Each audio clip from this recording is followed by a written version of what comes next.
Afternoon, পিয়ালিপিয়া ব্লগে তোমাদের আরও একবার স্বাগত। বাট আজকে এত গরম লাগছে যে রান্নাঘরে এখনও অবধি যেতে পারি। তো যাব, এই হচ্ছে যাব।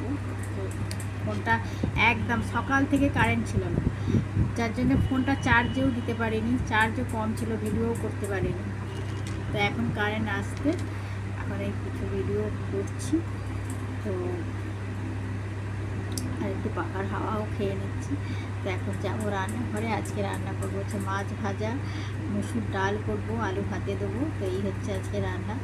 আর এই গরমে কী বলো তো, খেতে আমি তো সকালবেলা টিফিন পর্যন্ত খাইনি, জাস্ট জল খেয়ে, আর মানে ভারী কিছু টিফিন খাইনি, দুটো বিস্কুট খেয়ে জল খেয়ে আর খেতে ইচ্ছাই করছে না। চান টান করে পুজো টুজো করে আর এখন এই যে এতক্ষণ বসেই ছিলাম। তো চলো বন্ধুরা, আসছি। সবাই খুব ভালো থেকো, গরমে সাবধানে থেকো। আর